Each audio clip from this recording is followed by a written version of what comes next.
you see the slides? Everybody see the slides?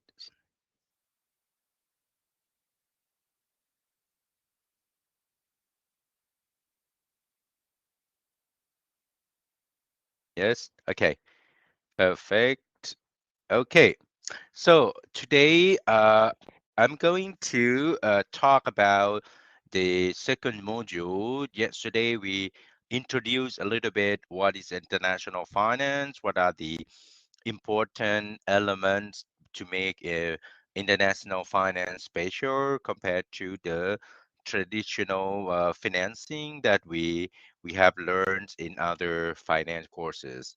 So today I'm gonna focus on particular aspect that relates to the international finance, which is about the foreign exchange risk.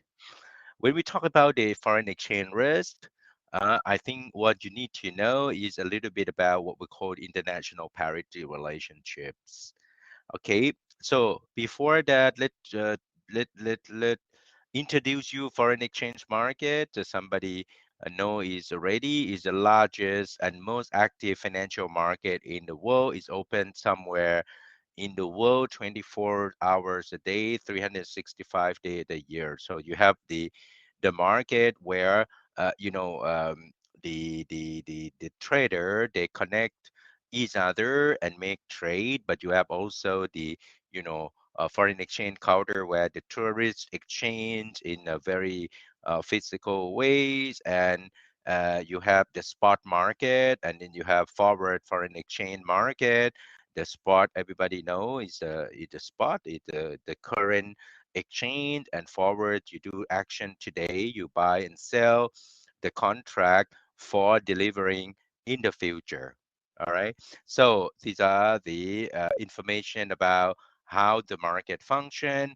And you have the spot, the foreign exchange market, where we have the spot and foreign forward market. They are traded on the OTC market. The trading does not take place in a central marketplace, but where the buyer and seller, match their trading. Rather, the foreign exchange market is a worldwide linkage of bank currency traders, non-bank dealer, foreign exchange brokers who assist in trade, connect to one another via network of computer terminals. They can use Reuters, they can use EBS, and others code screen monitors that allow them to trade currencies. Okay, so the foreign exchange market is divided in two tiers. The big one is the interbank market, or we call the wholesale market, that represent more than 80%. And then you have some retail market, right? And then they use the SWIFT, CHIPS, AGO, those kind of system that communicate and make the transaction, right? So you may heard about the SWIFT, the Society for Worldwide Interbank Information Telecommunications, which is a more like European one. As you may know, the SWIFT. Have you heard something about SWIFT recently, particularly after the Russian sanction? Okay, so the European Union decided not allow the Russian entity or institution to use the SWIFT that affect a lot on the international trade and the international transaction for Russian economy.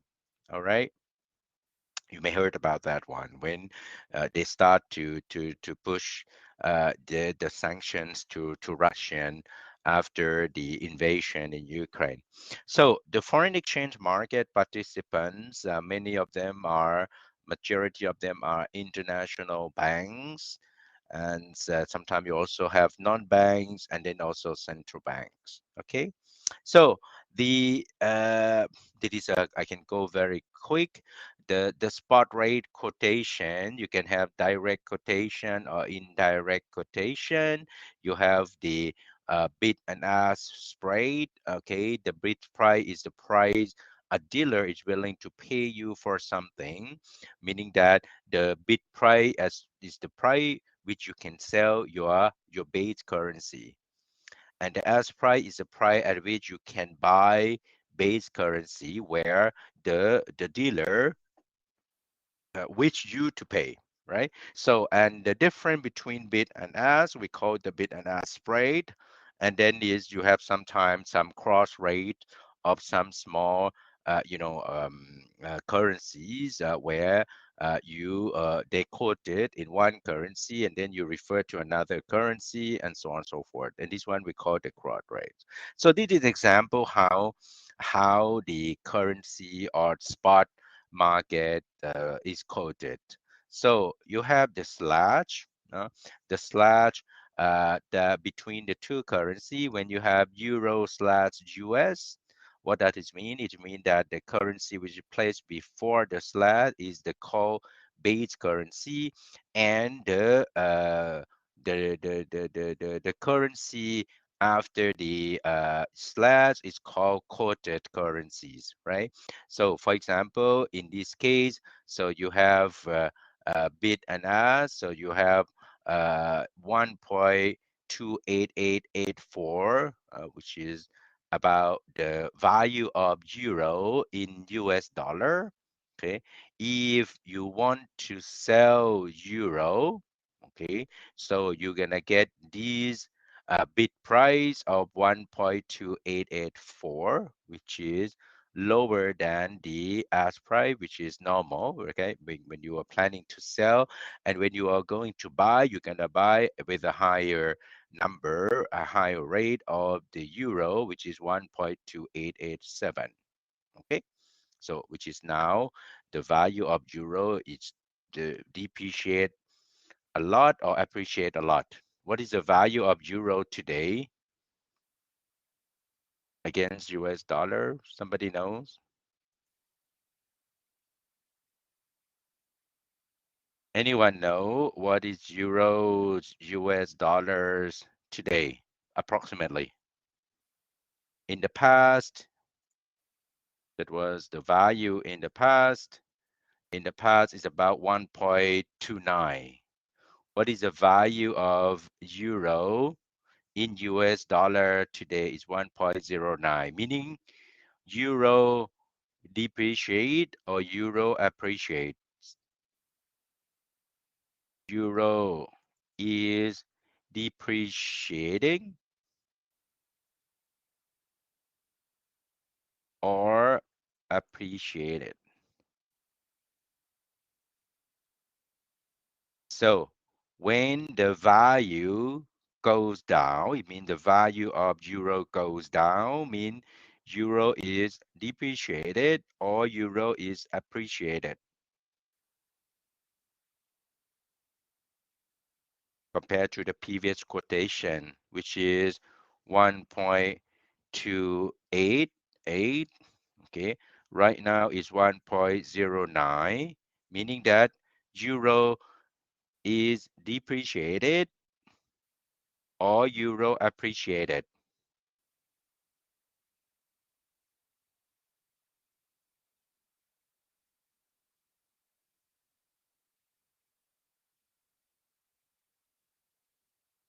Obviously, the value of the euros, the value of euro is depreciated. So 1 euro has a value of 1.2288.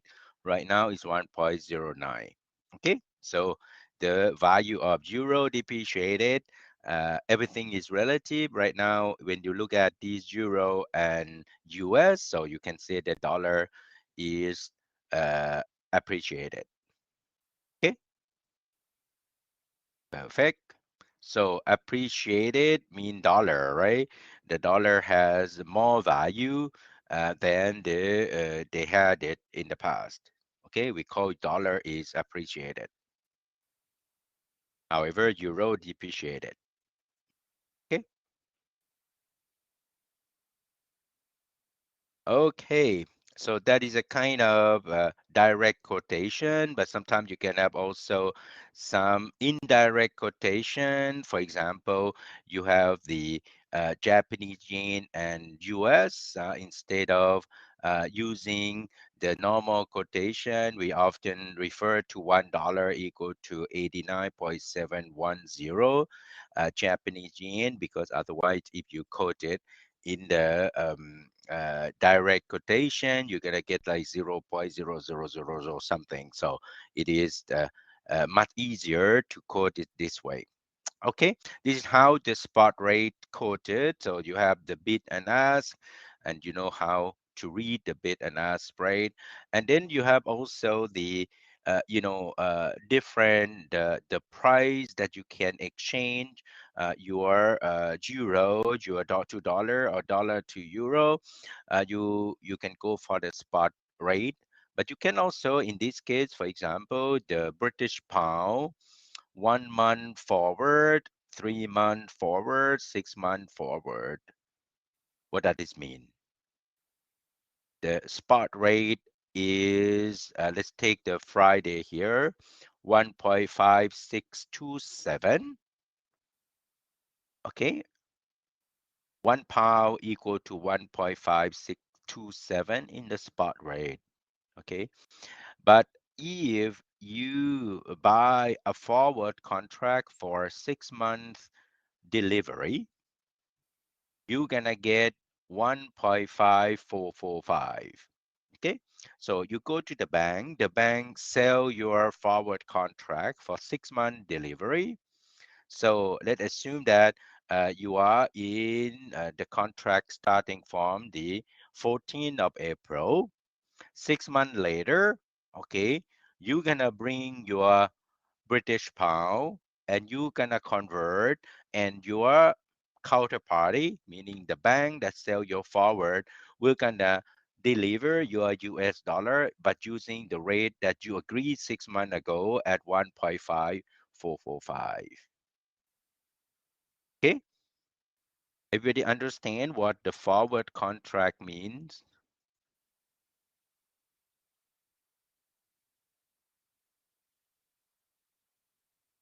Everybody follows?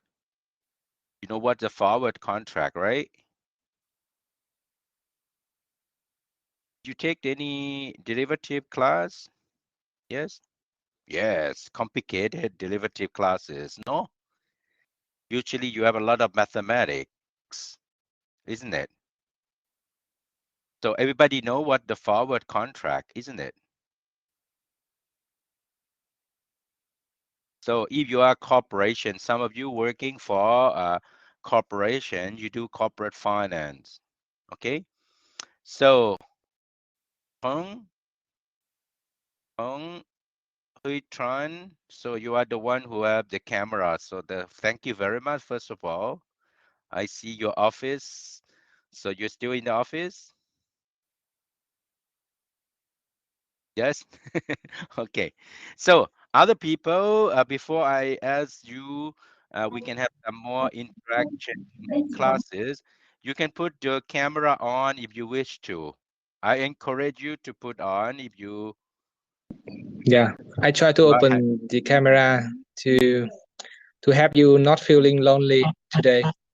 Perfect. I note it down. You get 1 bonus point. Yeah, that's my intention, you know. Okay. Okay. So So I that's think good. I think both two class will open the camera soon, and you should put on the point for everyone. Yes. So I know how to, do it. So, oops. Thank you, sir. Okay, just 1 second. Uh, Anyone want to have? I just put my camera. I just put your name, Tang Utran. You get 1 bonus point. I just make a photo from my iPhone. So you are the one. Anyone want to get the bonus point? You can put your own camera. So I said, no, I cannot because I'm already pajama. I'm ready to sleep. You are not ready to show your camera, but it's fine. Okay, what the forward contract? Oh, I can see more and more people. Perfect. Tan Chong, Ji Jung. and others. So I'm gonna make another photo to give one bonus point. Duke, Liam, you are here too. Chung Kian, thank you. So perfect. So Thuy Dung, Gu Yan, 1989. Why you put the 1989? Is your birth year day your year of birth? No, we don't talk about the year of birth with the Asian woman. We never disclose how old we are, right? We just keep secret. All right. So buy or sell currency chain as a specified on a future date. Perfect. So the forward contract, everybody follows, right? You can go to the bank and then agree, buy the forward contract, and then you can buy for 3-month delivery, 6-month delivery at the rate that have been already agreed or specified. Okay, so and what happened after 6 months? Okay, let's go to the slide. So if I have a 6 month and the rate of British pound is 1.5445, okay, that is the rate that we agreed. Okay, so let's assume that the rate, okay, the rate here, okay, let's assume that at the beginning you are the one you have the US dollar, right? You are the US investor. You want to you need to exchange your pound to pay to your British supplier. Okay, so in 6 months you have to pay 1 million pounds, and then these 1 million pounds you have already agreed at the rate of 1.5445. 6 months earlier, you have already got this forward contract, meaning that you has already hedged your position on your foreign exchange exposure on pound based on the US situation, the US dollar that you have today. Okay, you know exactly today that 6 month time, how many dollars you need to bring to get those 1 million pounds. So let's assume that the spot rate in 6 month time, okay, goes to what? 1.50. Okay, 1.50. What you can do, what you're gonna do, if the rate is 1.50, you agree already 1.54. You are what? You are better off or you are worse off? If the spot rate in 6 month time is 1.50, your forward rate is 1.5445. What will gonna happen to you at that time? So 1.50, that is the spot rate in 6 months time,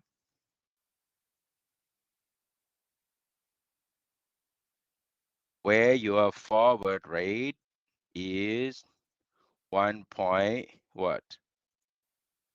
5445. What we gonna do? What can you do in this case? Anyone knows? What you gonna do? What you have to do? What you must do after 6 month time?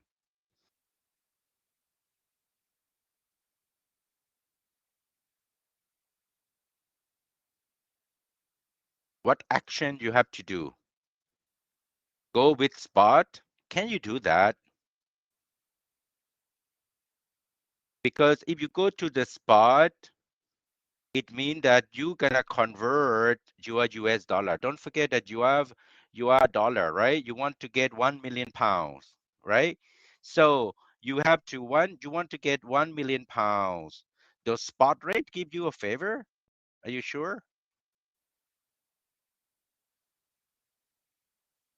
The spot give you a favor to convert to US dollar to pounds? No. Anything you are here, we have, when you do a forward contract, is a must. No matter what, you have to give the forward rate and use the forward rate. The spot rate is just only show you your opportunity cost, okay, or your opportunity benefit you can get if you don't engage in your forward contract. Everybody follow this? Okay. Forward contract is a must for you to deliver whatever rate you agreed with the banks or with your counterparty. Okay. If you believe that this one go at 1.50, your forward rate get 1.5445, so therefore you would prefer that the how is weak, okay, so that you can gain more, so that your forward contract is 1.5445. If the spot rate in 6 month time goes to 1.50, it means like they appreciate a lot, so it means that you're gonna need more dollar to convert it to pounds, isn't it? Right? Because the objective is you want to have 1 million pounds. Okay, you are US company and you want to pay your supplier in British pound. So in this case, the forward rate give you a good rate of 1.5445. Even if the rate go to 1.6, you cannot do anything, right? You can just simply need to go and delivery and get the agree rate of 1.5445 to convert your US dollar to British pound. Any questions? Do you agree? Everybody follows?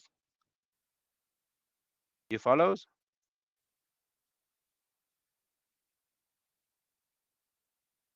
Okay.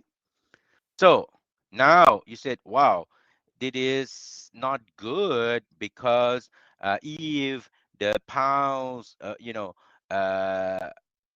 depreciate a lot, so therefore you need only fewer dollar to convert, which is better than the forward rate, like the case of 1.6, for example, you should go for the spot rate, right? So if you don't want to make an obligation like the forward contract, what you can do, you can go, for example, to the option market. Okay, everybody know what the options. So you take the derivative class before, right? What is an option? What is an option?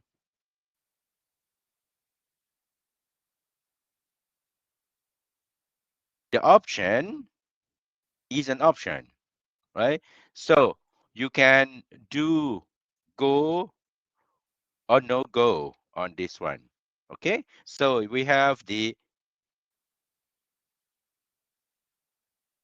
different type of options, right? You have the option that give you the right to do or not to do. Okay, so it's not do or not execute a forward contract. Forward contract is one thing, right? But in the option, you're gonna have the exercise price. Okay, let's assume that exercise price is the same rate of the forward price. Okay, if the price go, the spot rate in 6 month time go to 1.6, what you gonna do? Exercise the option or you just let it go? Everybody follow me? Let's assume that you forget about your forward contract. 6 months ago, you bought a call option. We have call and put. Okay, you have the right to sell and the right to buy. Okay, so let's assume that you want to have a call option to buy pounds. Okay, and let's assume that exercise price for this option is 1.5445. And if the spot rate after 6 months is 1.6000, what we're gonna do? You have an option, okay? Everybody know, you learn already the option forward, thing like that, a little bit? Yes? Okay, you exercise the option, meaning that you gonna exercise and converted your US dollar at the rate of 1.5445. That makes sense? Instead of converted to 1.6 or not? No? You exercise or not exercise?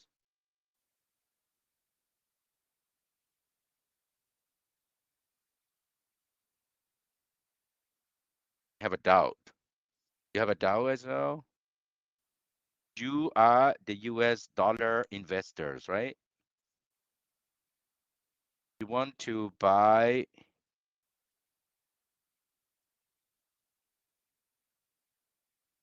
pound.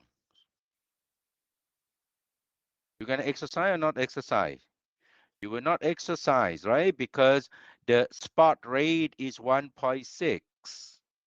So you would prefer to have the rate of 1.6 so that you pay less US dollar for your pound delivery, isn't it? Right? You're the pound to get pound. So you're gonna go to buy pounds if the rate is higher at 1.6. Okay, you convert your US dollar at 1.6. So you would prefer to go 1.6 instead of 1.5445, right? So you not exercise this. Everybody follows? Because you're gonna need less US dollar. You would prefer to get to pay less US dollar to get your 1 million pounds, isn't it? It's okay? Not okay? Yes? Okay. So now if the spot rate is 1.4, what are you gonna do? If the rate is 1.4, your exercise price is 1.5445. What we're gonna do?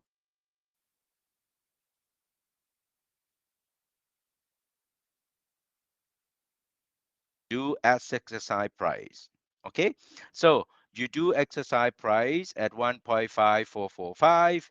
Okay, obviously your net gain would gonna be the difference between this rate with the amount of your option, okay, minus what we call the option premium, right? Because the right that you get to exercise or not exercise, you need to pay an option premium, okay?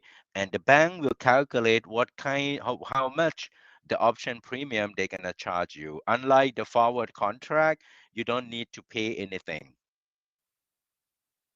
That makes sense? I will not go detail. This class is not derivative class. I just want to recall some of the concept that we have learned here, and then we're gonna try to understand how that affect to the prediction of the future, change in the spot rate due to the change in inflation rate and the change in interest rate. Okay. So to recall, the forward contract is an agreement to buy or sell an asset in the future at the price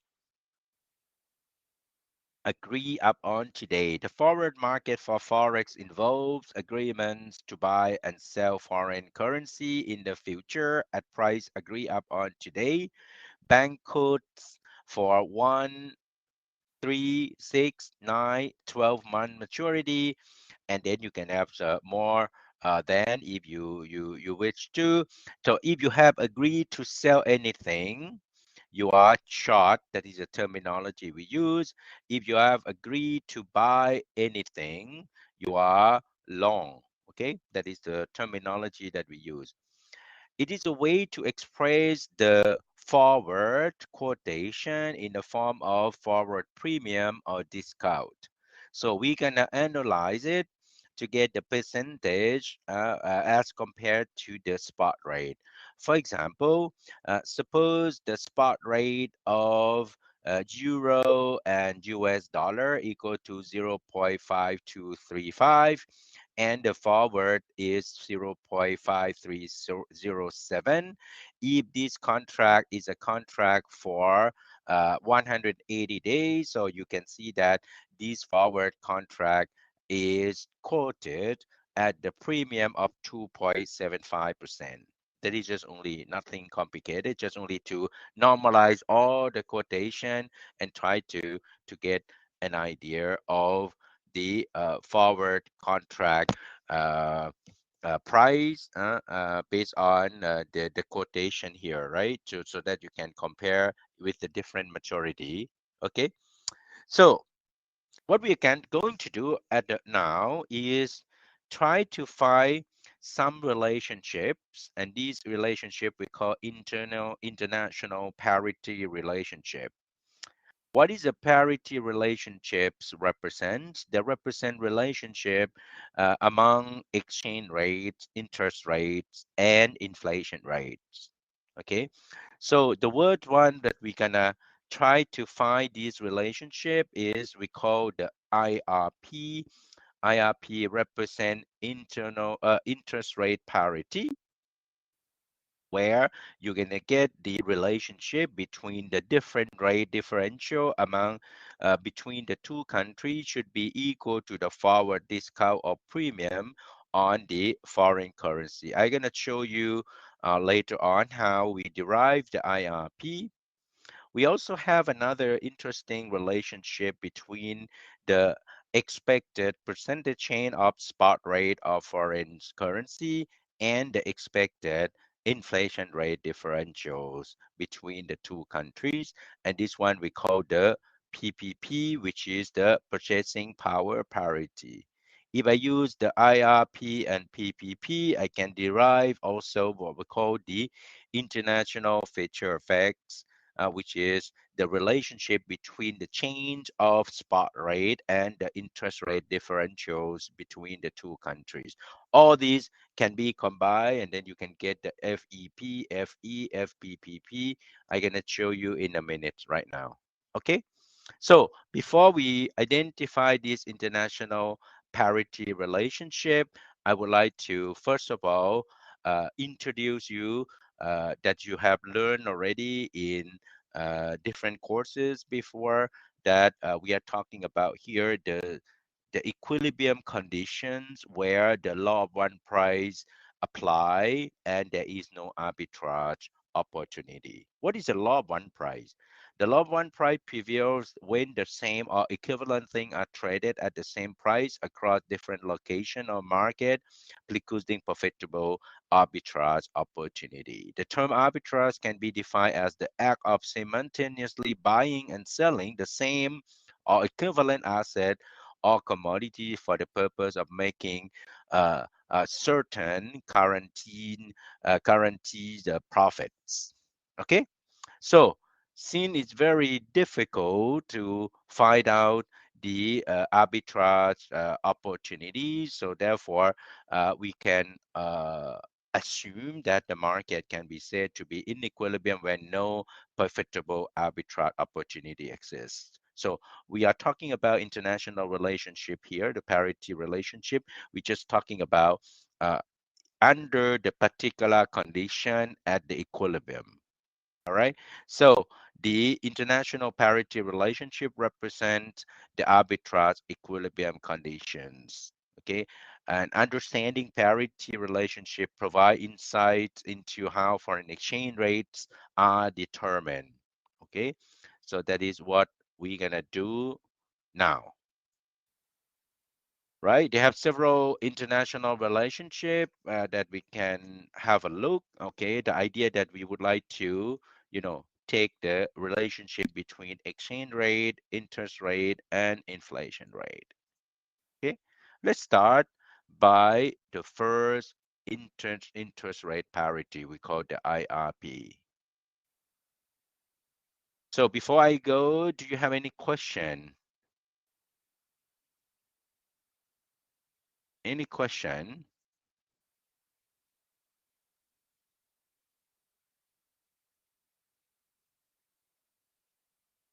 I make another telephone photo.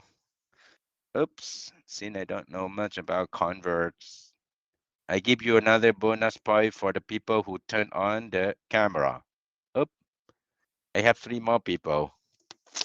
So anyone want to do it, you can do it. If you cannot, you're not ready for today, you can turn on your camera tomorrow, okay? No other questions? Have you read the case? Yes, no? Anyone read the case?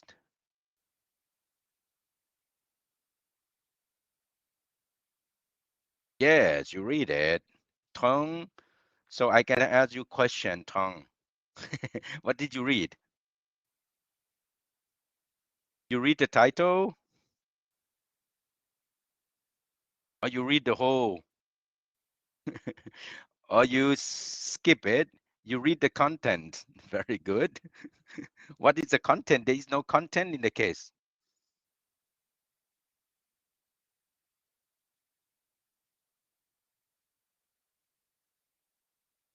I take your 1 bonus point out. Oh, professor. Okay, excellent. Okay. Did you see any interesting things? Do you have any question on the case? Do you know some term that you don't understand, you have never heard about before? No? Before I go to the slide, because the slide very easy to go, before this, do you have any question related to the case that you read and you don't understand? Like you don't understand whatever. Do you know what is an agency debt?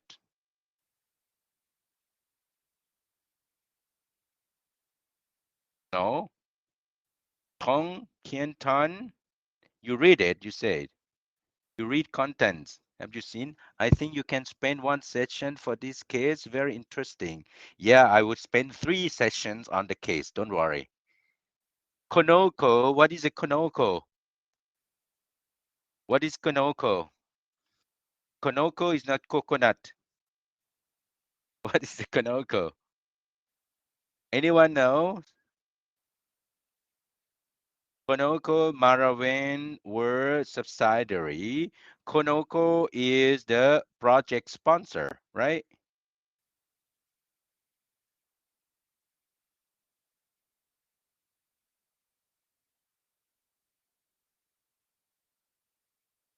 Who is the project sponsor? Who is the project? What is a project sponsor mean? The project sponsor mean the equity owner of the company, right? They're gonna set up the new company, and Konoko own 50.1%. Marawen is 49.9%. Wow. I give you 2 bonus points. So very detailed. We're gonna discuss later on why you put 50.1, why you put 49.9, and that is part of what we call the ownership, which is different than the voting rights. Okay, so you have the ownership and the control rights, the right to vote. Okay, it seems like they make some arrangement in such a way that Konoko own more than Maraven. Everybody know what is a Maraven?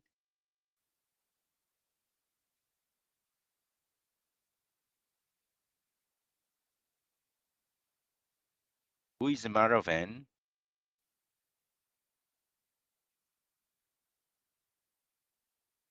Who is Maraven? Is another project sponsor. Okay, so both of them, Konoko and Maraven, are subsidiary of a big company. Okay, Conoco is a subsidiary of what? Of Conoco is a subsidiary of,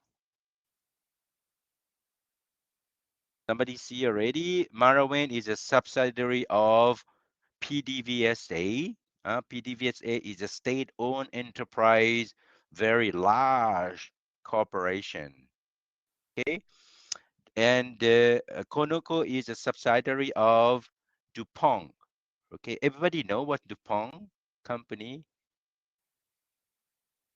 is? A large listed company where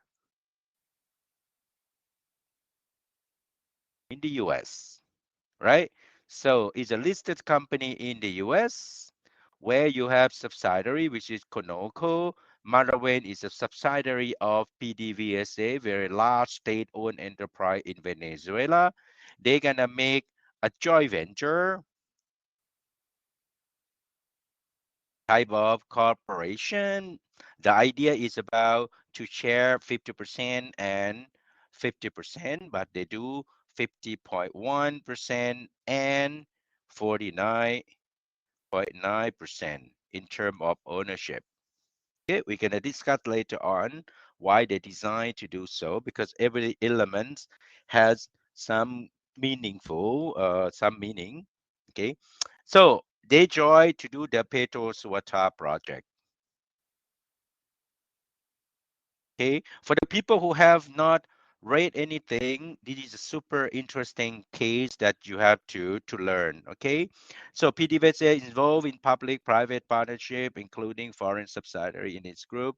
Excellent. So these Petro Suata, they do 2.4 billion projects.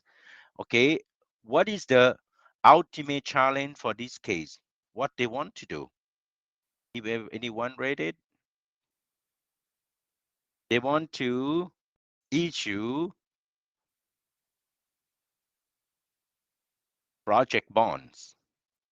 That makes sense? Okay.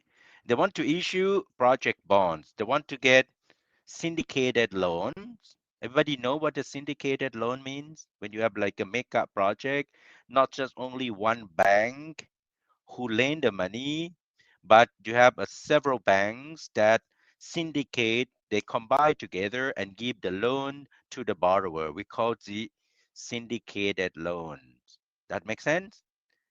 So basically, the project planning to get several sources of financing. One is syndicated loans. Another one is agency debt, not the debt from multilateral or bilateral agencies. Okay. And the third one is the project bonds. Okay. And these project bond, they want to go to the very specific market they call 144A market in the US. Okay. The big challenge, I will stop after this, is that today the challenge that they want to do is they want to issue bond, right? But they don't want to go only for the bond, but they want to issue the investment grade bond.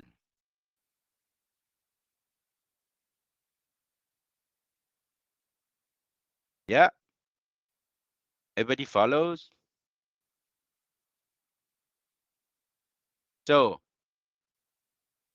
the question is, focus to self-finance instead of debt from another. The question I need to understand over this case, Professor, it is SPV. Yes, it is we call the SPC, the Special Purpose Company. Is the same as the SPV, but often SPV, we use it for financial asset when you do securitization, those kind of thing. But when you do with the physical asset, we often design it as the project finance by setting up special purpose company, which is similar to the special purpose vehicle. Okay, but you own the real asset. Most of the special purpose vehicle we often do when we issue, for example, mortgage-backed securities or asset-backed security like MBS, ABS, those kind of the mortgage-backed security or asset-backed security. We securitize it. We set up several type of SPV. Okay. So what the challenge is that the project wants to issue investment grade bond in the US. Okay, that is a challenge, right? The project or the company want to issue investment grade bond in the US. Why is challenging? Why challenging? Because the project is located in Venezuela. And what is the rating of Venezuela? The rating of the Venezuela is, if I'm not wrong, is about B. We believe that normally the sovereign bond is a low risk issuer in the country. So all the company in those, in those country, when they issue bonds, they cannot or never get better than the government bond or sovereign bond. Everybody follows? You agree? For example, if you are Wincom company, you know the rating of Vietnamese sovereign bond. The base rating that the Vietnamese company can get in international bond market is the maximum of sovereign bond. It means the same rate of the government, right? Because we believe that the government has the lowest risk profile in the economy. Why the government we consider as the lowest risk profile in the economy? Because the government has guns. Everybody know guns? Yes, yes, yes. Okay, because the government has guns. What is the guns of the government? They can, they can. What is the guns of the government? Is the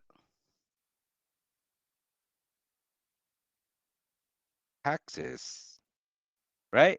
So if the government has limited resources to pay their debt obligation, the government has a very powerful guns to chain and collect the cash flow to pay debt obligation. If the US government does not have enough money, what the US government, the Treasury Department can do, they can just simply issue bonds, issue the T-bills, and so on and so forth. So the government has the power to get the cash flows to pay that debt obligation. We believe that the government has lowest probability to default that debt obligation, isn't it? Unlike the company, if you have difficulties to get the cash flow, you have to sell more your products. Okay, if it's not enough, you sell some asset to pay that debt obligation to avoid the default of your debt, right? So the government, we consider that they are so powerful, so therefore the risk to the likelihood to default their debt is very low. So we consider that the government bond should be, or the government bond. That's why we often use the yield of the T-bill as the risk-free rate, right? We use the T-bill as the risk-free rate. Doesn't mean the risk is zero. It's just only that is the lowest risk in the economy. Meaning that if you are the company in Vietnam, you go to international bond market, the base rate you can get on your bond would be the sovereign rate rating. You agree with me? Okay, so because the government bond we can consider as the risk-free securities, right, in the country. But if you go abroad, the international investor, you evaluate your default risk, and then they kind of price it. And we consider that if Venezuelan has a B, if Petro Suata considered as the Venezuelan company, the best they can do is to get the B. Everybody follows?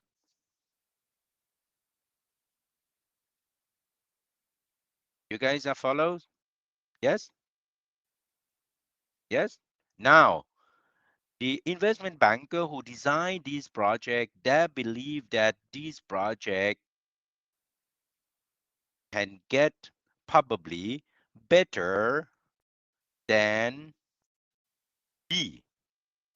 They try their best to get better than B.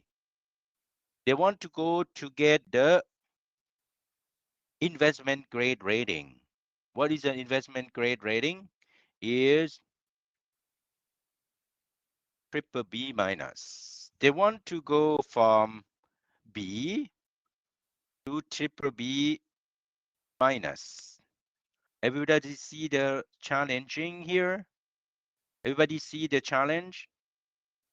Yes, they're gonna try to convince S&P, Moody's, and all that to get the triple B minus, even though the Petro Suata is located in Venezuela. A lot of challenges that you have to design in such a way that you mitigate the political risk from the political intervention, the possible intervention by the Venezuelan government to the project. Okay, but the investment banker believe that the economic of this project is super strong. So the bond rating should get triple B minus as minimum. So they want to design in such a way that the project bond get the rating better than the sovereign bond rating.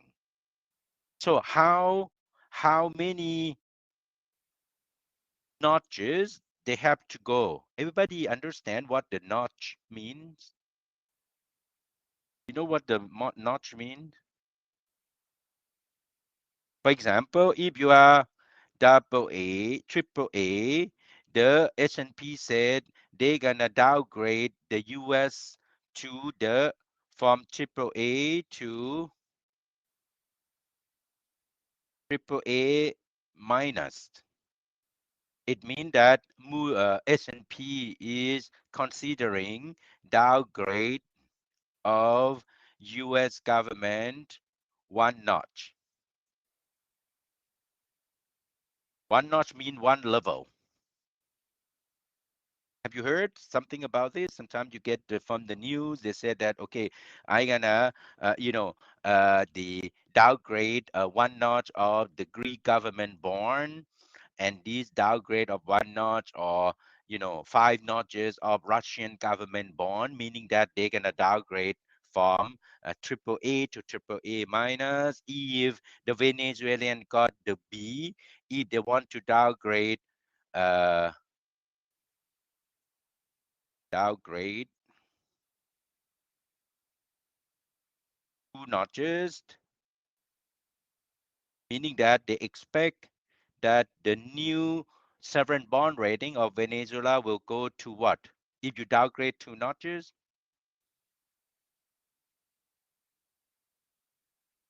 anyone can answer?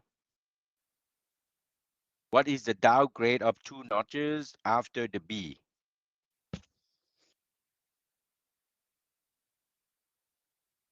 Anyone can answer? The C? Are you sure? So after the B, what we're gonna have?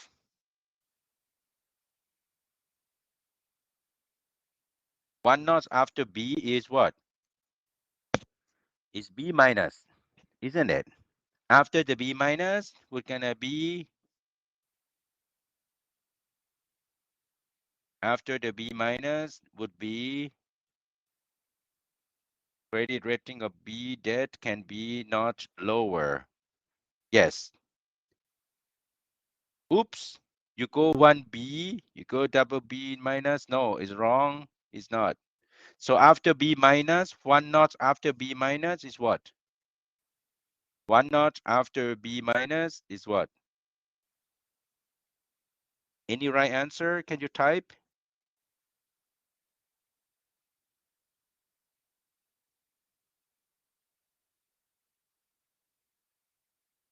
No one?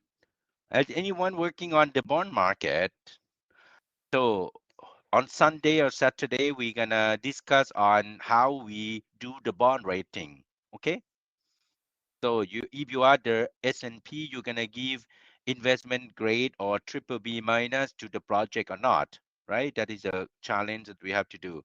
Can you tell me what is the notch after B minus? If I downgrade 2 notches from B to B minus, and what next after B minus? What is it after B minus? Hello? Anyone?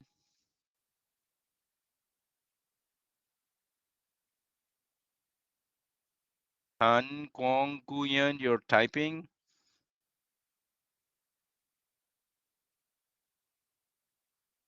Almost? No, double B you upgrade, right?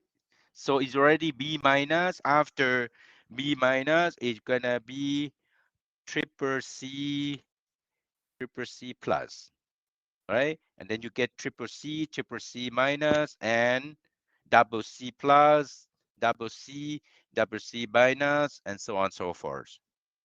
Now, let's go back to Petro Suata, and then I stop. The Venezuelan has the B. You want to go from B, the project at least want to go from B to triple B minus to get the investment grade rating. Everybody follows? That is your wish. You want to design in such a way that the project will get triple B minus to get investment grade rating.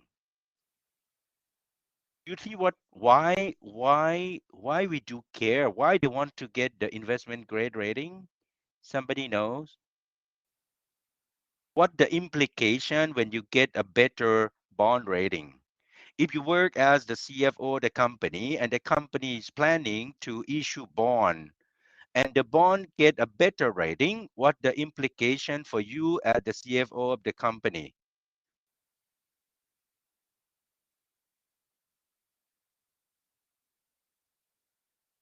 You are as the corporate finance managers, right?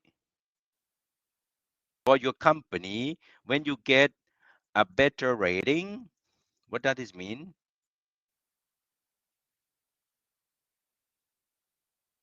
Why they want to go to get a better rating? Why you want to get a better rating? To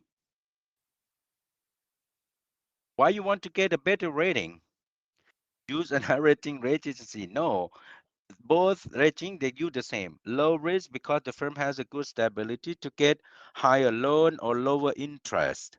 Almost. Can you answer with the right term? What would be the consequences once you get a better rating? When you issue bond, okay? Let's assume that everybody, you work at the CFO of the company, right? You want to get a better bond rating or lower bond rating as the issuer. As an issuer, very interesting. I think that to answer all these are very practical. You would get higher bond rating or lower bond rating. Your answer would be you prefer higher bond rating or lower bond rating? The answer would be, you want to get higher or lower bond rating?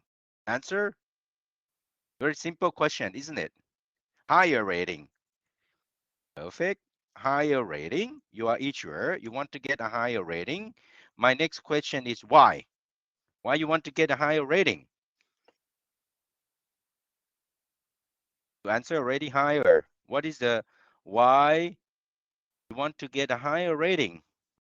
Because higher rating will, why you prefer to get a higher rating, a better rating? Your lower default probability? No, meaning lower interest rate to have to pay, probability default is lower, lower interest rate. It's almost there, but we don't call interest rate. We call lower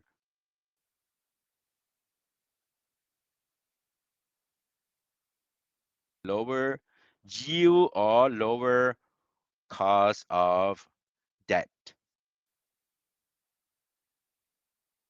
Everybody know what is the difference between cost of debt and the coupon rate?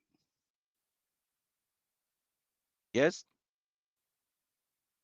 You know the difference, I hope. No? Otherwise, I can ask Professor Kozak to teach you again of your first basic finance course that you do bond valuation. You learn a lot on how to compute the yield. You also learn with me in how to estimate cost of firm, cost of capital, isn't it? Right? So we can even learn how to compute the yield to maturity, and the yield we use is the proxy of the cost of debt if the probability of default is low, isn't it? Otherwise, we're going to have the yield minus PL as the cost of debt. No? Oh, Professor, don't ask me. After the exam, I forgot everything. Did you forget? Do you forget? You know that the coupon rate, right? Which is what? The coupon rate is not the cost of debt. Everybody know that, right? When you issue bonds, it's the interest rate that indicated on the coupons, or we paid it as a coupon. We call the coupon rate. We cannot use coupon rate at your cost of debt. Everybody know this. Yes, because coupon rate is just help you to determine the coupons, and the coupon would allow you to compute the cash flows, but it's not the cost of debt, right? The cost of debt that we are interested in is the yield to maturity, and the yield if the probability of default is low, and then you can consider that the PL, this can go away, and the RD can be equal to the Y. I cannot repeat all those. We have learned together. You got a very good grade. I remember you are very smart, but after exam, you forgot everything. No, you still use your practice and say that, wow, because I gonna have a lower interest rate. Wrong. You know, interest rate can mean so many things. What you should do is you can get a lower cost of debt, please. Because interest rate can mean so many things. In this case, if the bond, people can think about the coupon rate. Please, if you study MEBF, you study capital structure with me, you do bond valuation with Professor Gozak, you take some basic, you got 18, very good score, and you can still answer that is the interest rate, you did. Okay, I'm not happy because it means that you don't use appropriate term because the coupon rate is not the cost of debt. Everybody know this. Yes? Why? Why the coupon rate is not the cost of debt? Because bonds are traded in the bond market. You can adjust the real, because bond can trade it at discount. Bond can be traded at premium. The most important one is about the yield, not the coupon rate, right?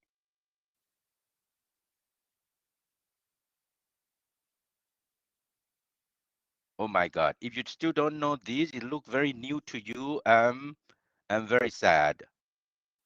No, I'm not sad because I think you understand this, right? Just only you forget it for 5 minutes. Now you remember, isn't it? Yes? Okay. Why we need to go back to our business? You see, I like this course a lot because there are a lot of cases, and then I recall some of the theory you have learned in several courses already, but sometimes you don't apply it. Okay? We do study to understand. We don't do study to get grade, right? Especially you guys, you are professionals, so the grade after you graduate doesn't mean anything to you, isn't it? No, but you still need to get a good grade. Yes, if you want to get 20, you can write email to me. I give you 20 without taking the exam. It's a joke. All right, I wanted to make you a joke. Okay, good. Can you just help me to answer why we need a better or higher rating? Why PetroSuata want to get triple B minus where they're supposed to get only B because the sovereign bond of Venezuelan government is only B. Okay, they want to get the triple B minus to get investment grade. Why? Any answer? If you have nice answer, I skip, I go to something else. But I need an answer, good answer first. Why PetroSuata want to get the investment grade rating? Why they want the project bond to get investment grade rating? Because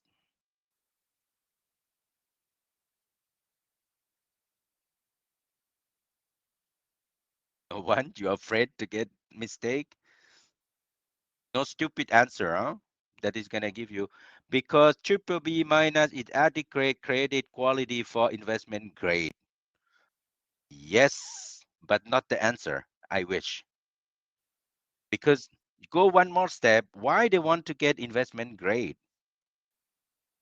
Triple B minus is the minimum to be considered as investment grade. But why they want to go? They can issue the bond at the B rating, isn't it? But they want to get triple B minus. Why they want to get triple B minus instead of B? Because you can issue and get the B. Very easy. Not maybe very easy, or B minus. A little bit lower. You are the state-owned enterprise. You get a little bit lower than sovereign bond. But why you want to get triple B minus? Hello? Are you tired? Take longer than I expected of this introduction to motivate you to read, but I think it's important. Because Tung Guan Tan, he said that he read already, so I want to revise it for him. So, why do you want to investment grade? Why do you want to get triple B minus? Are you in corporate finance? You're working in the bank? Are you? It seems like you're sleeping. Duke, Liam, Bill, Han Dong Tan, effective yield of coupon higher. Easier than that. Can you answer in a easier way? Duke, Liam, Bill, you want to answer? You can talk if you wish. Why you want to get investment grade rating? Why you want to get triple B minus? Let's assume you work for PDVSA and you discuss with investment bank. Investment bank said, we would like to get triple B minus. Why you want to get triple B minus? Anyone want to say instead of writing? My question is too complicated. You tired? Why? Why we want to get triple B minus or investment grade rating? Duke Liam Bill gone for camera. You don't want to be target. I can go to Tung Kien Tan. No? You have an answer? Tan Chung? What is your full name? Oops. Yes. The three who put the camera on, any one of you would like to talk? Why we want investment grade rating? Don't be shy.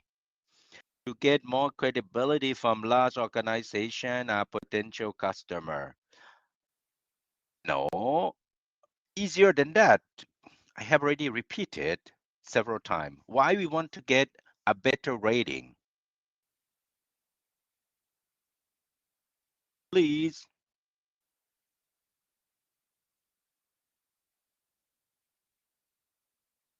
To lower cost of debt. Thank you, Tan Kwong Tan. I love you. You just want to lower your cost of capital or your cost of debt, right? So we're going to try to minimize our cost of debt. So getting a better rating will gonna lower down your cost of debt. Actually, I have not read the case. Yes, so that's why you don't need to read the case at the moment, because I just simply, so you are super smart, Tan Gong Tan. You don't even read the case, but you understand and you know how to answer. Very good. So they want to get the better rating, because to get a better rating, the company will lower their cost of debt. Please answer like this. It's applied to you, to your company you're working on. Okay, it's not to lower interest rate, because interest rate is not the appropriate term to use here, because interest rate in the bond doesn't mean anything. Interest rate is not the coupon rate. The coupon rate is not the cost of debt. Everybody know and agree with me? Yes. To get a better rating, you can lower your company's cost of debt. They want to ensure that they're gonna issue the bond and they gonna, get the lowest as possible of their debt financing. That makes sense? Okay. The company would like to lower down their cost of debt or like cost of capital, isn't it? Yeah. So my last question, and then I go for the simple calculation that you can see from my slide. They want to go from B, oops, to the triple B minus, because they want to get investment grade rating. Why they want to get the investment grade rating? Because they want to lower their cost of debt. Everybody follows? Now, how many notch they need to go? How many notches they want to go from B to triple B minus? From the B, the first notch you go for what? B plus. After B plus, you get, after B plus, you get double B minus. After double B minus, you get double B. After double B, you get double B plus, and then you get triple B minus. Everybody follows? So how many notch? 1, 2, 3, 4, 5 notches they want to go, right? They wish to move up 5 notches. Each notch you're gonna save, you're gonna lower your cost of capital. The maximum or minimum they want to go is to improve 5 notches on their bond issuance. They want to get triple B minus, where they're supposed to get only B because the company is located in Venezuela, where the sovereign bond is rated as an B. To go from B to B, triple B minus, you need to go B plus. After B plus, you get Oops, I get a double B minus, double B plus, and triple B minus. Everybody follows? Yeah. So you need to improve 5 notches. Very good. And then it's your job for the people who have not read it yet to read and try to understand how you're gonna be able to get triple B minus from the B. And then we're gonna discuss tomorrow, after tomorrow. We can still have 3 days to work on it, because there are so many issues that I can challenge and ask you like the way I ask you now. This is just only the beginning of to understand the purpose of the company they want to do. Okay? So far, so good.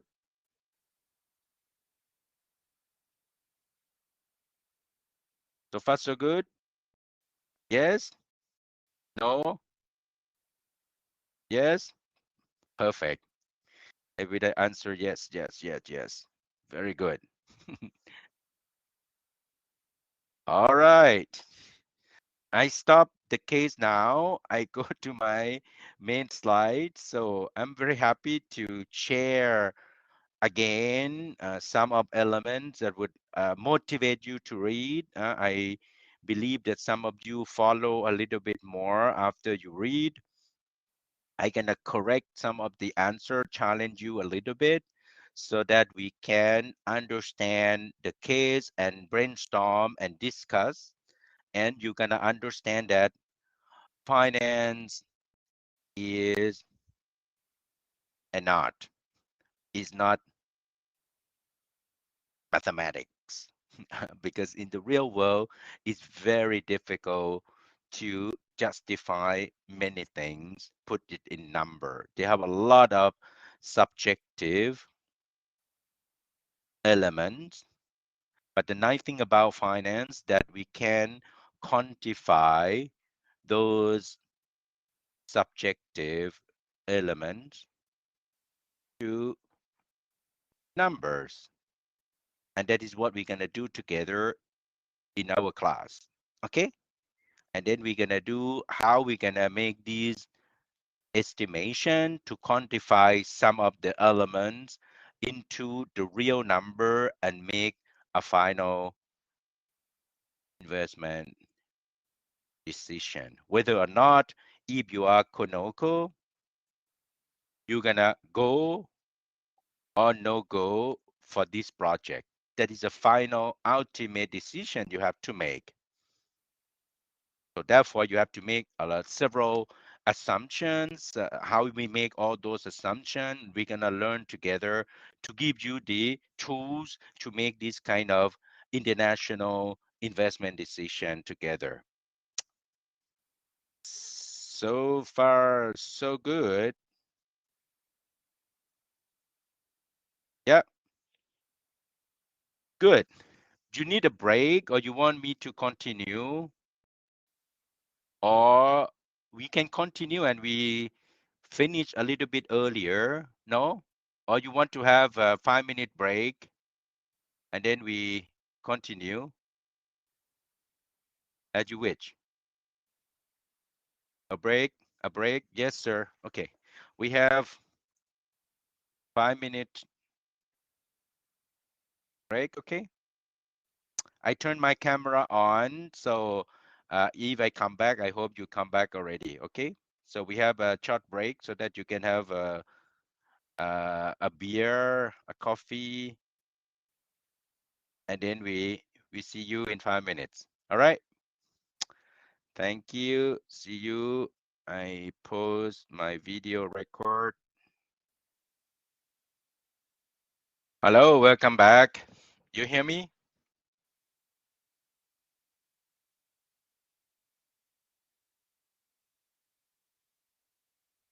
You hear me?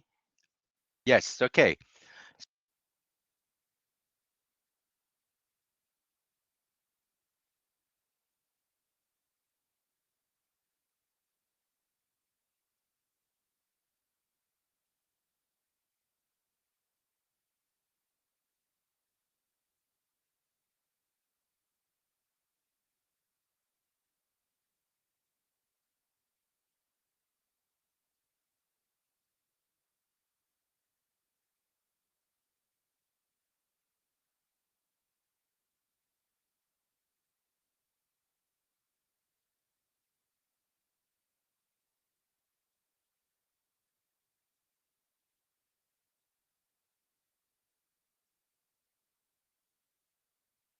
So you hear me now?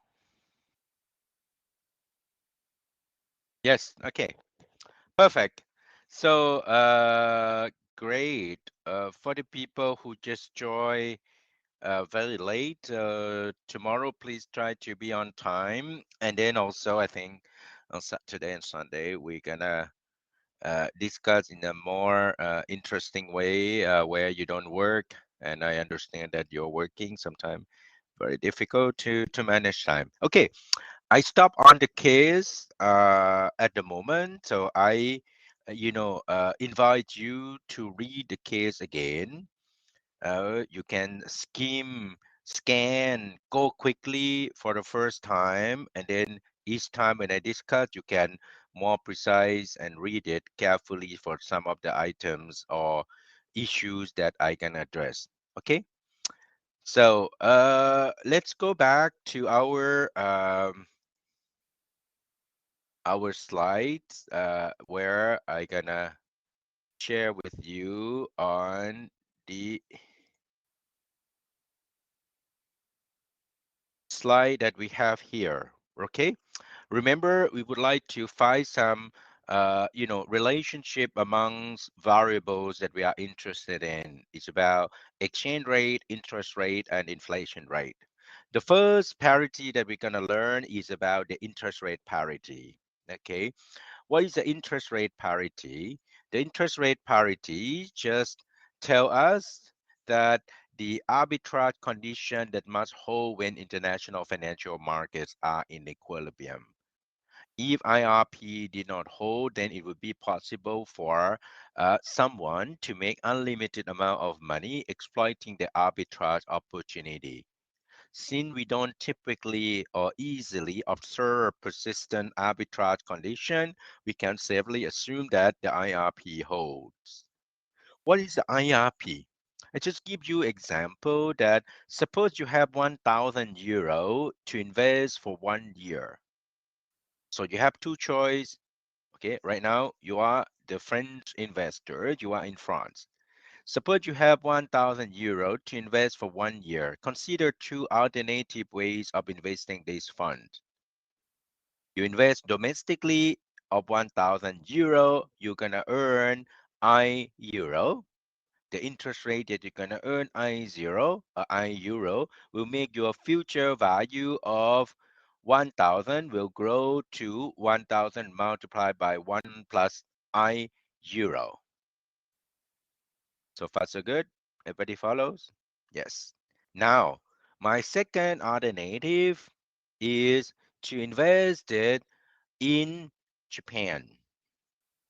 So, how I gonna invest in Japan, and then how gonna realize my return? So what I have to do is I gonna bring my 1,000 euro. I convert it to yen at the spot rate because I gonna change it right now. So at the time 0, after I exchange my euro to yen, I gonna invest in Japan. I gonna earn I yen, right? This is the interest rate I can earn by investing my yen in Japan. After I earn of 1 plus I in Japan, I need to convert it back to euro. Okay, so I converted to yen at the spot rate. I can invest it in Japan and get the yen, the interest rate, and after that, I gonna take all the future value that I gonna get in 1 year time. I gonna convert it at the forward rate, right? Because I know what would be the forward rate that I gonna get. So I gonna have my future value of 1,000 equal to 1,000 multiplied by F divided by S multiplied by 1 plus I yen. In other words, so I gonna do 1,000 in the black one, I invest it domestically, and in the green one, I trade my 100 euro for yen at the S rate. After that, I invested at the I yen, and then I get 1 year later to the euro back at the forward rate of F. So the IRP just simply saying that investing domestically or investing a foreign country at the no arbitrage equilibrium conditions, you should get the same value. Otherwise, people will get the benefit or the arbitrage opportunities. Okay, so if both have the same future value, I can have the equation where I can have that 1 plus I euro that I can get it from the, investing domestically in euro should be equal to the F divided by S multiplied by 1 plus I yen. If I rearrange it, I gonna get that F divided by S should be equal to 1 plus I euro divided by 1 plus I yen. So if I rearrange this, I gonna get that the IRP can be approximately, express it as the F minus S divided by S that represent what? Represent the forward premium should be approximately equal to the differences of the interest rate between the two countries. That is what the IRP says. Okay, so now if the IRP does not hold, an arbitrage would exist. In other words, the situation give rise to covered interest arbitrage opportunity. We call the CIA. CIA represent covered interest arbitrage. For example, we have the situation where the IRP may not hold. How can I check the IRP? I can check from using this formula, right?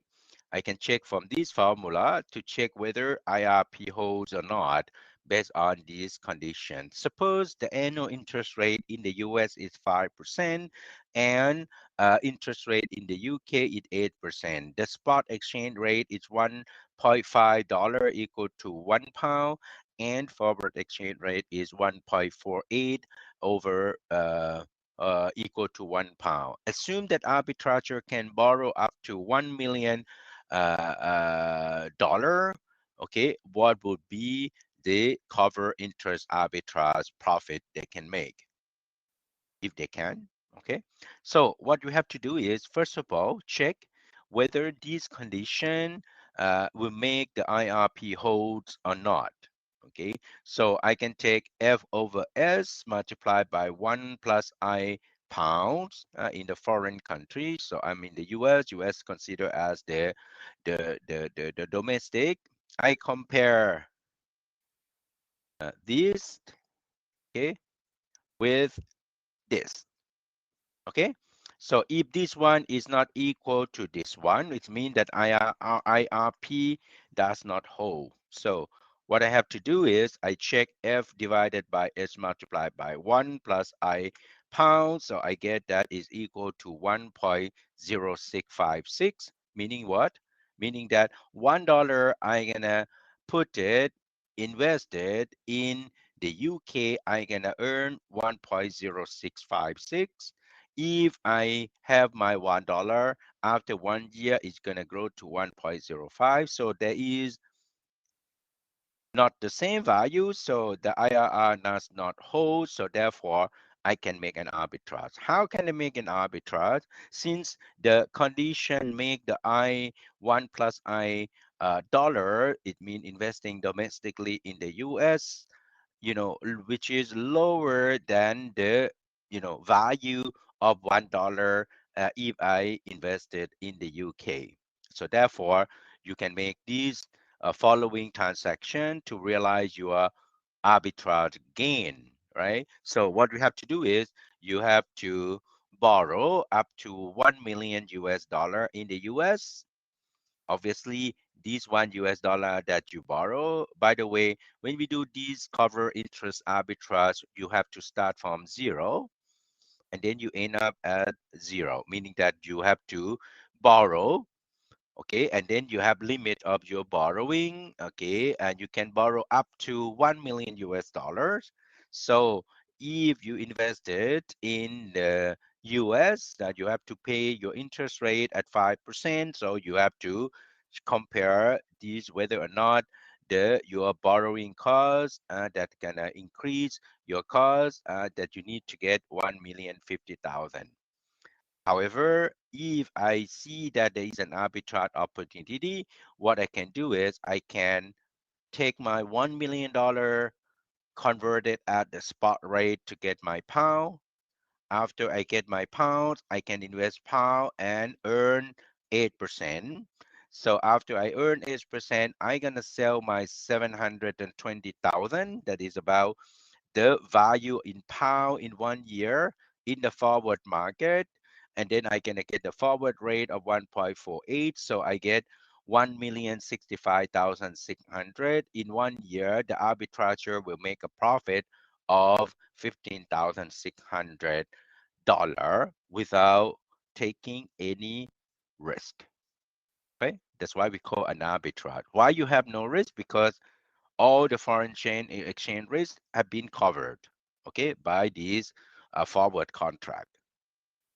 Okay, so therefore, in 1 year, you're gonna have exactly to be able to get your dollar, okay, based on the conversion of forward rate of your amount of pound that you can expect to receive it in 1 year. Okay, so now you can get these, we call the covered interest rate arbitrage, interest arbitrage. Everybody follows? Any questions?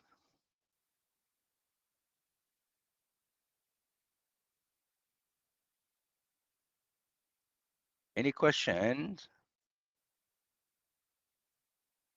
So everybody know how to detect the CIA?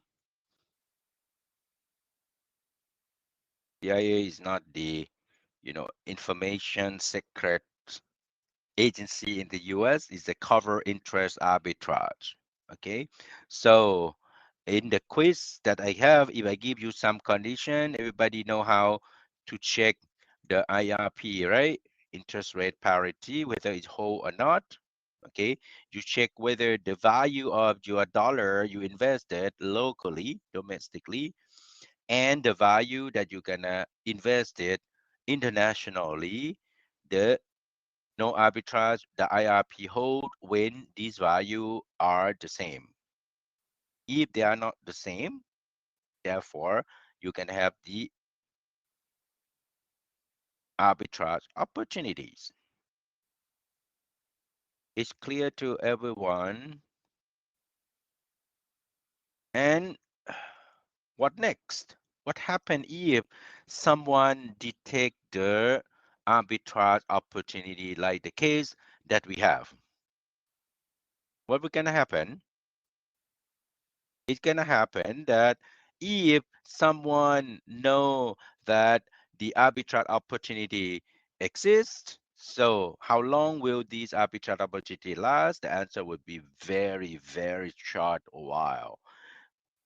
As long as the deviation from IRP are detected, informed traders will immediately carry out CIA transactions, since every trader will do what?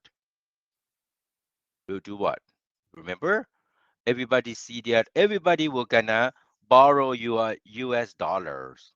So when you're gonna borrow US dollar, what will gonna happen? The interest rate in the US will go up. Everybody want to buy pound in the spot rate. What will gonna happen? That the pound will appreciate in the spot market because you have more demand to buy or to purchase the pound in the spot market. So therefore, the pound will appreciate in the spot market.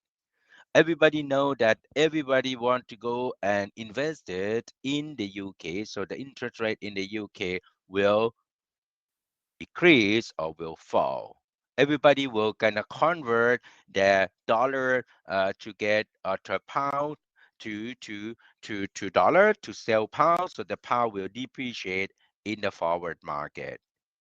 So therefore, this adjustment will gonna be very natural and automatic and very effective or very fast that the market will adjust it. Otherwise, the arbitrage opportunity will last. Okay, since it's very difficult to get this kind of arbitrage opportunity, observe this arbitrage opportunity in the real world, we can see that it is very difficult to make these arbitrage opportunities. Okay, so everybody understand these mechanism. Okay, so IRP in terms of spot exchange rate, and we can see that if I rearrange the formula that we had it before, we can see that the spot rate should be is a function of the differences of the interest rate between the two countries and the forward rate, right? Indicating that giving the forward rate, the spot exchange rate depend on relative interest rates. All else equal, the increase in the US interest rate will lead to a higher foreign exchange value of dollar, because a higher US interest rate will lead to a lower spot exchange rate, which means a stronger dollars. Okay, so you can see that if you are the forex trader, the announcement of the Federal Reserve on the interest rate will be super important for the trader in this market, because it's gonna adjust it immediately, or has an impact on the spot rate and forward rate of the US dollars. Now, the interest rate at which the arbitrage borrower tend to be higher than the rate at which he lends, so reflecting the bid and ask spread. So therefore, sometimes you have this kind of transaction cost that would make the IRP a little bit deviated from the equilibrium point. Okay, and also that even though that you look like that you can do these arbitrage profit, but many governments have a very strict restriction on the import and export of money, which is called capital control. And this capital control would make it difficult to make these transactions, all those borrow in the US, invest in the pound, and so on and so forth, and lend it in the UK freely. It's more difficult to do so because many government limits restricted. I think that in Vietnam, the same thing. The capital controls are very, very important, and they are very strict in in the capital inflow and outflow from the country. Sometimes they just simply have the outright bans that uh, no financial transaction like this kind can be done in the countries. Okay, and that I think is the case in China, in the case also in Vietnam. Okay, you need to justify what the use and of those foreign exchange you make. Okay, and if I'm not wrong, this is still very strict by the Vietnamese government. Okay, so that is the IRP.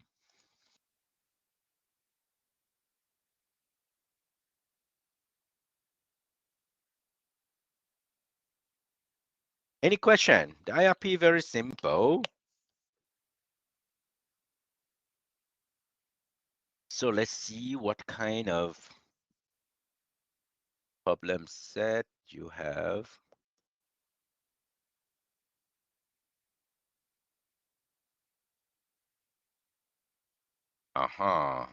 Okay. This one is a little bit more complicated than what we have, but it's not too complicated. I invite you to work it on. Do you see my problem set? Everybody see the problem set? Do you see problem set?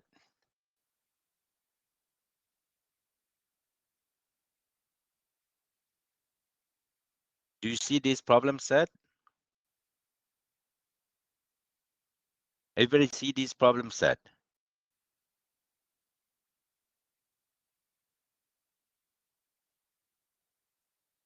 Yes? Do you have this problem set? Yes, perfect. So you can see these problem set is more complicated, but it's doable. I would love to invite you. I have solution to give you later on. And this is the problem set that is the CFA. Everybody know the CFA, right? The CFA exam on finance. This is a level 3. Right? You have level 1, level 2, level 3. This is the most advanced one. So when you write the CFA exam to get your certified financial analyst by the CFA Institute, you have to pass several exam. The level 1 is super easy, level 2, and then level 3 they have some questions related to international finance. Okay, so for example, this one, just have a try. Omni Advisor, an international pension fund manager, plan to sell equity denominated in Swiss francs and purchase an equivalent amount of equity denominated in South African rands, the ZAR. Okay?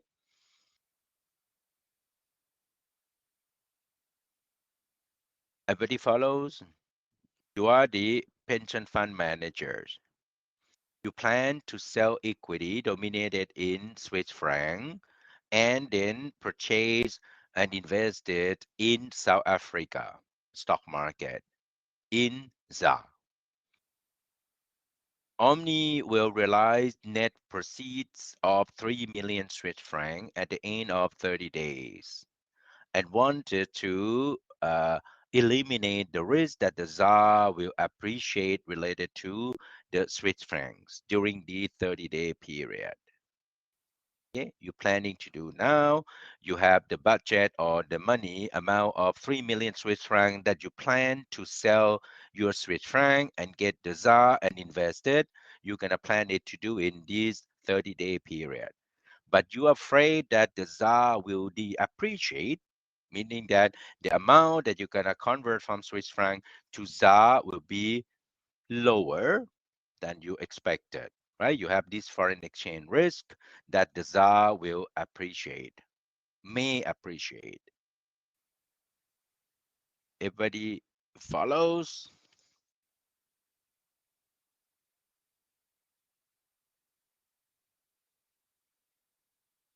Yes, you follows. Perfect. So if I want to do this, let me show you another slide.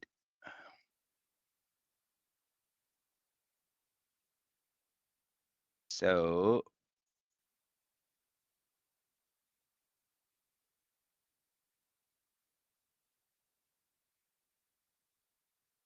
describe the currency transaction that Omni should undertake to eliminate currency risk over 30-day period. Everybody understand the problem? Yes, you have a risk that in 30 days the ZAR will appreciate, may appreciate. Okay, so you have this foreign exchange risk. Okay, so we cannot see your screen. Oh, sorry, I forgot. You can see now.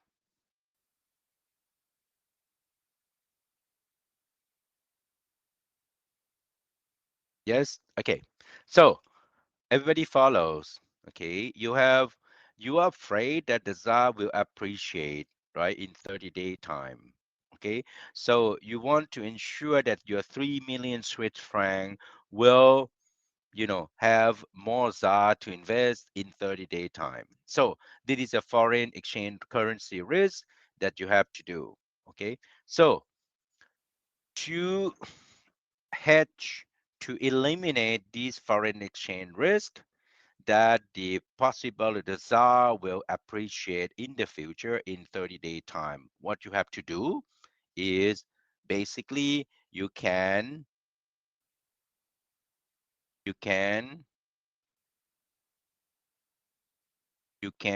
engage in the forward contract of your Swiss franc against ZAR, right? Or your ZAR against Swiss francs. Okay, but the problem that we have here that you have the bid and ask spread at the spot rate and 30 days forward rate. Okay, so you cannot go directly with the ZAR and Swiss franc. You have to go two steps. Okay, one step is to convert your what? Your Swiss franc against US dollar. It means that you're gonna sell your 30-day forward Swiss francs to get your US dollar, and then you're gonna buy your 30-day forward ZAR again US dollar to get ZAR. Everybody follows? So Omni should sell 30-day forward Swiss franc against 30-day forward ZAR delivery, right? So, but you cannot go directly between ZAR and Swiss franc. So therefore, you have to go two step. One is to sell your 30-day forward Swiss franc against US dollar and buy 30-day forward ZAR against US dollars. Okay, I let you do all this just for fun after the class today. And this one is quite complicated, quite difficult, but you should be able to do so. Oops. We're gonna do some problem set later on, probably on on on Saturday, something like that. We do some problem set together so that you have some, or Sunday, I correct some of those answer together. Just curious, is it a legal obligation that you cannot buy Swiss franc directly against no, it's not a legal obligation, but sometimes some minor currency sometimes you don't have the direct quotation in Switzerland, or in any country. Sometimes you don't have a quotation of some specific currencies like ZAR that you can easily find it in Swiss franc or quote it with the Swiss francs. So therefore, many of them, the Swiss francs, they have the quotation against dollar and the ZAR against dollar or dollar against ZAR. Okay, but it's no legal obligation. But sometimes since the market is not big, and then banks do not provide all type of quotation in one chart, so they can give you two charts like this. Okay, because the market is very small, but you can buy Swiss franc directly against ZAR by some banks, right? That they offer this. But the bank sometimes they also use this cross rate quotation to finalize the final quote that you can do Swiss franc against ZAR. Okay, by using sorry.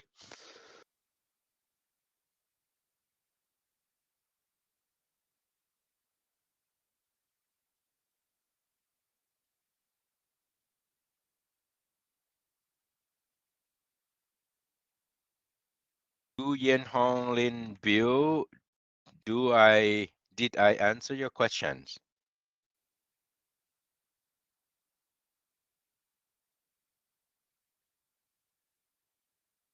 Yeah. Okay. So this is a kind of, you may not get the quotation from Swiss to ZAR to all banks that can quote it regularly because is not very common. But if a lot of clients use it, they may try to quote it for you. But the classic one that they often quote the currency against US dollar for you to use it. Okay. So same for Vietnamese dong that your company is going to convert it to ZAR. It's gonna be more difficult to find the ZAR and a Vietnamese dong in a very easy way. But sometimes people or bank code it in this way to have those cross rate quotation. Yeah. So if I have the problem set number one, I have already talked about it. So you can try calculate the second part, okay, and then I give you the solution later on. The second question, suppose the treasurer of IBM had an extra cash reserve of 100 million US dollar to invest for 6 months. So you are the CFO of the company of IBM. The 6-month interest rate is 8% per annum in the US, 7% per annum in Germany. Currently, the spot exchange rate is 1.01 per dollar, and 6-month forward exchange rate is 0.99 per dollars. The treasurer of IBM does not wish to bear any exchange rate risk. Where should he or she invest to maximize the return? So basically, this one seems that the IRP does not hold, right? Because otherwise, it's um, no possible. The answer would be no difference, right? You invest in the US or you invest in the Germany, you should get the same return. But if they ask this question, meaning that it seems like invested in Germany or in the US may give you different returns. Okay, and then meaning that there is a kind of IRP. Seems like the IRP does not hold in this case, right? So you calculate on this. It's very easy to do so, right? You just do exactly what you see in the slide. Next. While you're visiting London, you purchase a Jaguar for £35,000, payable in 3 months. You have enough cash at your bank in New York City, so you are a US investor, which pays 0.35% interest per month, compounding monthly to pay for your car. Currently, the spot exchange rate is 1.4 dollar per pound, and 3-month forward exchange rate is 1.40 dollar per pound. In London, the money market interest rate is 2% for 3 months investment. Be careful, this is the 3-month investment, and 0.35 is a monthly quotation. There are two alternative ways of paying for your Jaguar. Either you keep the fund at your bank, earn 0.35 interest per month, and then you buy 35,000 pounds in the forward market, okay, to cover your foreign exchange rates in 3 months' time. Everybody follows? Or alternatively, you can convert your US dollar today, convert it to pound at the spot rate today, and then you invest your pound after these conversions, invest in the pound and earn interest rate in the UK for 3 months, and then at the end you're gonna get 35,000 pounds after your investment. So in this case, you don't need to go for any forward. We call this second one as the money market hedging. Okay, evaluate each payment method. Which method would you prefer and why? Can you do for this? Question 1, 2, 3, you should be able to do after today class. Yeah.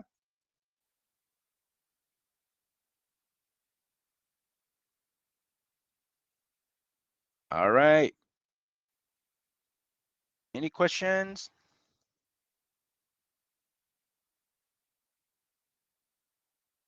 No? If you don't have a questions, I go for the second parity relationship, very interesting, which is we call the PPP. What is a PPP? PPP represent the purchasing power parity. What is the theory of purchasing parities tell us? The theory of purchasing power parity state that the currency of the two countries should be equal to the ratio of the country's price level, meaning that the spot rate of dollar against pound should be equal to the ratio of the price that you observe in dollars, okay, of your standard basket of goods divided by the price with the same product that you have to pay in pounds. The ratio of these should represent these fundamental spot rate which is we call the PPP rate. Okay. For example, if the standard commodity basket costs $225 in the US and 150 pounds in the UK, then the exchange rate should be $1.5 per pound. Okay, this is a kind of fundamental of the spot exchange rate should be. So the economists, instead of observing, because these basket costs often computed by the IMF, for example, they give you this kind of PPP, value. But the economists also do simpler calculation to get an idea of the PPP. We call the Big Mac PPP. Have you heard something about Big Mac PPP? Maybe this one makes some exception because in Vietnam, since McDonald's is not so popular, isn't it, compared to other burger, right? So let's assume that you have the Big Mac. So you observe the Big Mac, you're gonna be able to get the price of the Big Mac in US dollar and price of the Big Mac in Vietnamese dong, and then you compute the ratio of these, and that it should represent the PPP spot rate, okay, of dollar against or the Vietnamese dong against US dollars. All right. So this one we call the PPP. Now, this one is an absolute PPP, but we have also something called relative PPP. What is a relative PPP? Since we know that the price of the dollar should grow, okay, every year with the inflation rate, right? The P1 should be equal to the P0 multiplied by 1 plus inflation rate. Okay, $225 you observe at the year t minus 1, and the year of t should be equal to $225 multiplied by 1 plus inflation rate in the US, as compared to 1,150 pounds multiplied by 1 plus inflation rate in the UK. And then after that, you're gonna have the change in the spot rate, okay, or the S1 would gonna be equal to the P multiplied by 1 plus the new inflation rate in the US divided by 1 plus inflation rate, or the P in pound multiplied by 1 plus inflation rate in the UK. If I arrange on this and then I convert it into the S1 minus S0 divided by S0, I can call it as the E. E represent the change in the spot rate, should be equal to the inflation in the US minus inflation in the UK divided by 1 plus inflation rate in the UK, or approximately you're gonna get the E approximately equal to the inflation rate difference between the two countries. For example, if the inflation rate is 6% in the US, 4% in the UK, so therefore the pound should appreciate against the dollar by 1.92% or approximately 2%. Okay, the higher inflation rate will gonna make the currency weaker, okay, because your purchasing power is smaller. So when it's smaller, you're gonna see that your S would gonna make it bigger. When the number is bigger, mean the value of the power is stronger, or appreciate or depreciate, right? So that is the way it is not that even if the absolute PPP does not hold, relative PPP may hold. Okay, so far so good. I tend to be too fast. Make a small pause here. You have any question of absolute PPP and relative PPP.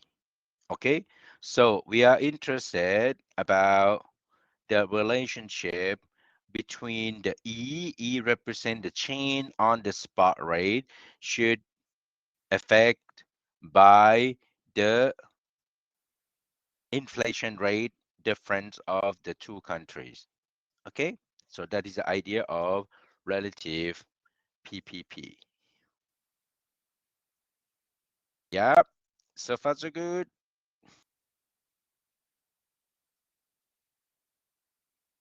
I try to ensure that the 3 hours we are together would work well. You're not so tired. Are you tired?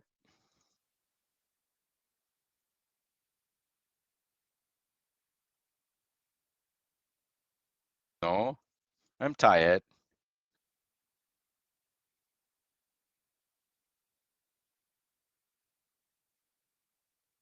What time is it now? What time is it now in Vietnam? I forgot what is the difference? Is it 5 hours difference? It's 9:24 p.m. already. Oh my goodness. So in Paris is 4:30 p.m. Okay, perfect. So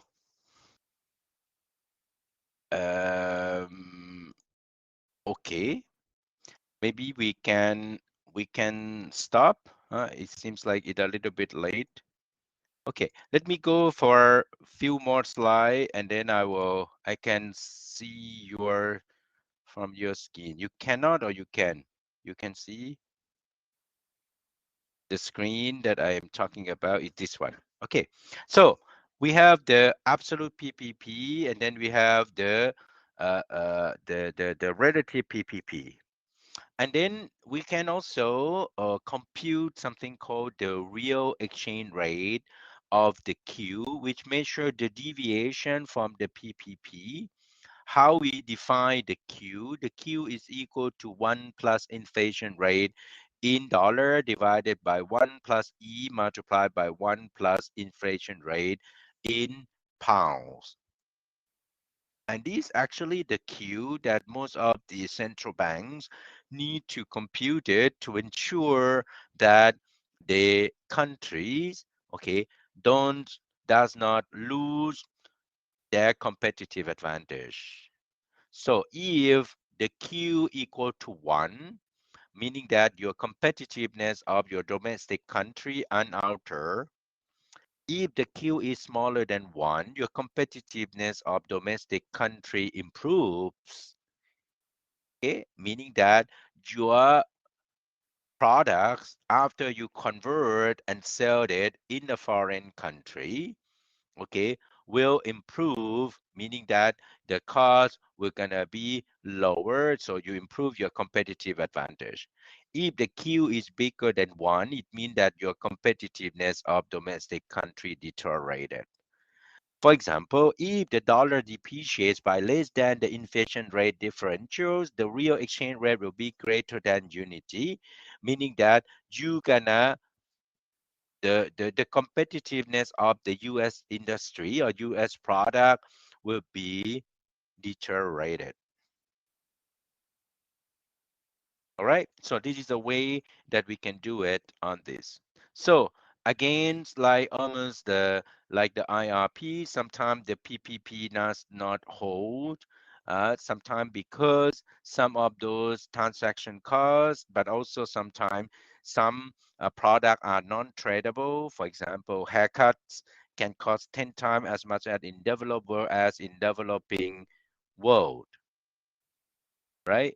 So if you have the haircut on the road in front of on the way to go to CFVG or the university in Hanoi where you have Mr. Vietnamese who on the sidewalk and make a haircut to their customer on the road.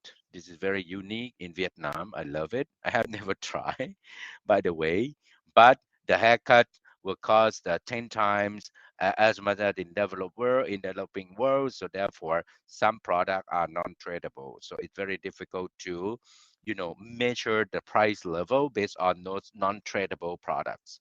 Some also that when you do those international trade, that sometimes you have tariffs, quotas, shipping costs that can lead to deviation from PPP. Even PPP may not hold in reality. However, the PPP still very useful in economic hypothesis analysis because it tells us whether the currency is in principle undervalue or overvalue, and then we're gonna help you to see whether you should manage your foreign exchange risk and how. Okay, so today I'm gonna stop here. I only have few slides to go for this slide number 2, where we're gonna learn a little bit about Fisher effect, international Fisher effect, and so on and so forth, which is very small part. The two important parity, relationship is about the IRP and the PPP. Okay, and another is gonna be international Fisher effect that we're gonna talk it tomorrow. All right. So before we go, do you have any question? I would not go for new slide after this. I stop it. So, do you have any questions for today? Any question for today? Yes? No? Any question? No? No, Professor, you're tired? Please leave us. Okay, so thank you very much for your attention. So tomorrow again, I gonna ask you some question again on the case. The slide that I showed you on the international parity, it's important to learn all those calculations for the exam. However, the most important one is about the case discussion. So I strongly advise or invite you to read the case again. As you can see, you can feel like it's more and more interesting after I introduce the or discuss the some element of the case for you. So there are a lot of interesting element to discuss. Okay, so please read the case if you have time. If you don't have time, try to read. Anyway, you have no choice to read. Okay, read the case, and then I'll see you tomorrow.